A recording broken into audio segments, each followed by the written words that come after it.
I'm glad you came to watch the second episode of Motivational Speeches of Successful People together. I'm glad too. Have you watched the first episode with Steve Jobs? I have. I really liked it. Tonight's episode features Robert Downey Jr. I know. That's why I couldn't wait. Here it starts. Every day, the reset button, the spacebar gets pressed, and it's like, now what? 30 years, he has struggled with a dangerous drug addiction that nearly destroyed him. And today, he says he's clean, he's in love. And so by the time you're in prison, that's not rock bottom for you? Nope. It's easy to embrace hopelessness when things seem insurmountable. And yet, it's actually just a matter of time until all of the elements come together for things to be all right. I mean, I believe that, most difficult situations will resolve themselves if you are persistent and if you don't give up entirely. And that's what I never did. I never gave up. Do you still get urges to do drugs? I have not even an inkling of a desire.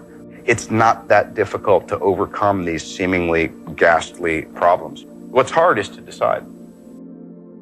That thing that you're wearing around your neck. Yes. Being as you are obviously known as being Iron Man, are you concerned with wearing a large thing in the exact same spot? Life is funny because I was doing this before I ever got fitted for the RT, so it was more of art imitating oddball stuff I was doing anyway.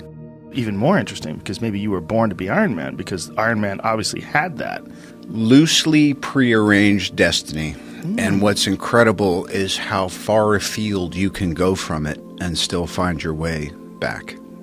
This concept of things just sort of falling into place. I'm a big believer in that too.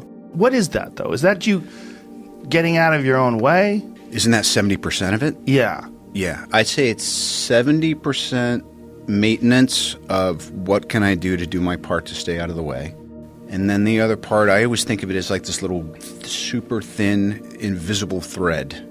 But you can feel the tug and you just you have to be really gentle. You have to pause when agitated and you have to go for it when you go like, there's 4 walls in here, which one has the map behind it? It's that one.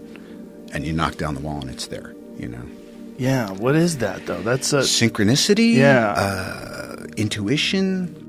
I don't know. Right. It's the big I don't know. And I really feel, it's so funny, at this point in my life and being, kind of middle-aged and all that, well, I know I'm going to fly around the world and I'm going to sell some soap. And I know I have a new project and I know I've just retired my jersey on this 12-year journey I've been on. And how do I want to start? And it came up, how would you like it? I go, yes, that's exactly what I'm going to do. I'm going to go have the Joe Rogan experience and kick off this year and this season and this new chapter by doing what I love. I think part of the reason I'm still so interested, not just in life, but also, getting to do what I do, is I'm a fan. I love movies. I love creativity. I love music. I love culture. And the fact that I actually have a place in it while I'm observing it and digging it is like, it's an honor. Even though he has a whole lot of money, even though he's Iron Man, dude, here's the deal. He's still nice. My daughter is 4 years old, and she says, Daddy, don't you know Iron Man? Can't you hook it up? It's my birthday. Can he come to my birthday? Can you make it happen, Daddy? And this is at his height.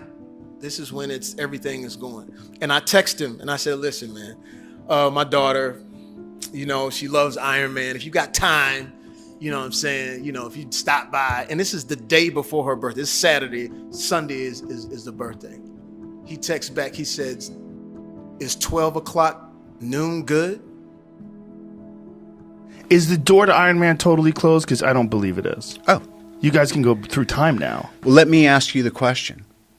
If I pick the jersey back up and put it on, wouldn't you feel a little bit like, oh, no. crap? No. Oh. I love you as Iron Man. So I would if they opened up this time machine and you popped out, I just imagine the moment where everybody goes fucking crazy. It would be amazing. It'd be great. I would love that. But I would also love you hanging it up. It's just, I keep thinking, see clearly.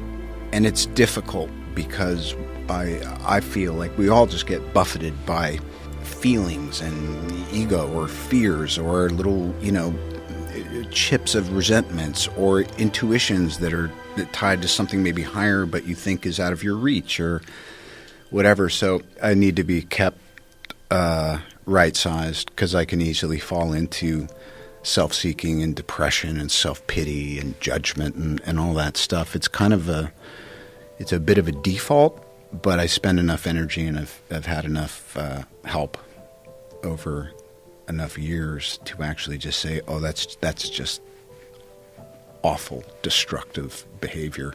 You're entertaining in your head, you know? If I'm noticing anything now, it's that we need to shift and we need new challenges. And just like society and politics, things are moving and morphing, and the information age is making things so... Everything's learning and growing from everything so quickly and improving or disproving. But for me, it's just incredible. Our culture never encourages taking a break, never encourages saying, don't chase that thing because you've got it in your hands. So confidence, you know, there's been times when I've felt I'm in possession of it, and then you want to let go a little bit because it's only ever the moment and life guiding you. The wind is so at your back that you're like, wow, are you just, you know, jumping over the waves and all that by yourself? And you're like, you bet I am. But there's a physics to the moment, and the wind's at your back. And then the wind does what the fucking wind does, and it changes. And if you're left there thinking, what, you know, so I think it's great to be in full possession of what you would call supreme confidence, and then see what happens if you don't hold on to it so hard, because it's great. But it is a bit of an illusion because, like everything else, it's always changing. Always know what your action is, because then when you come in the morning confident, or when you come in the morning and you can't hit your ass with both hands, you know what to do. Just boil down what it is you're doing, whether there's a camera around or just what am I doing today. Today I'm showing up and I'm trying to be honest and also to listen and learn. But really my action today is I'm beginning a process of promotion. You actually take comfort in the fact that your eyesight is starting to dwindle? You want to chase it, but what I appreciate is you know where you're at by what you're able to retain if you fight for it, and the things that are going no matter what you do. Sometimes it's about, I don't need to try to use something to hold on to everything. I want to pick the 5 or 7 things that I definitely want to hold on to, and I want to watch the rest of it go in and out with the tides. Smile. Though your heart is aching, smile. Even though it's breaking. When there aren't clouds in the sky, you'll get by. This episode was excellent. I love it when someone starts from the bottom and succeeds. Yes, his story really inspires and motivates. You're right. I can't wait for the next episode. Me too.